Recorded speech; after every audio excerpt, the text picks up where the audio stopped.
You don't need more time. You need to stop being so efficient. Think about your morning. You wake up. You check your phone. You clear your inbox before you even brush your teeth. You are a machine. But why does that machine feel so empty? You are convinced that if you just finish this one last project, then you will finally have time for your dreams. But you never do. We treat time like money. We think we can save it. We think we can invest it.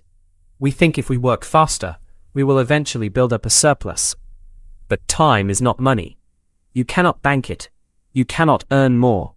Every single person on this planet gets exactly 168 hours a week. The CEO, the artist, you. Yet they live in entirely different dimensions.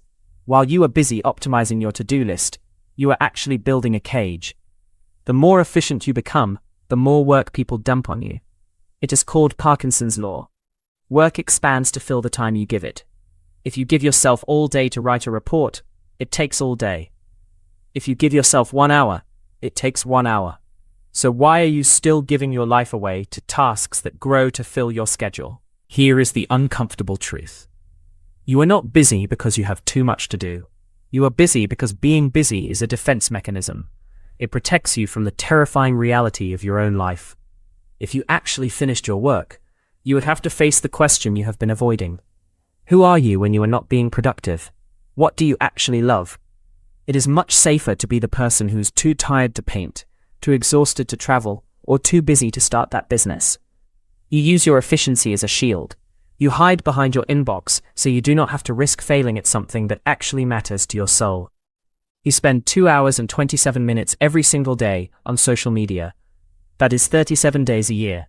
You are not losing time. You are choosing to spend it on autopilot. You are trading your limited life for the comfort of distraction. You have 4,000 weeks on this earth. 2,000 of them are already gone. Most of them were spent on autopilot. To reclaim your life, you have to embrace strategic incompetence. Stop trying to be the most efficient person in the room. Stop trying to clear the list. Instead, decide what is worth doing poorly. If you want to paint, paint. Even if the house is a mess. Even if the emails go unanswered. Time affluence is the feeling that you have enough time. It is a state of mind, not a state of your calendar. Stop measuring your worth by how much you finish. Start measuring it by how much you actually experience.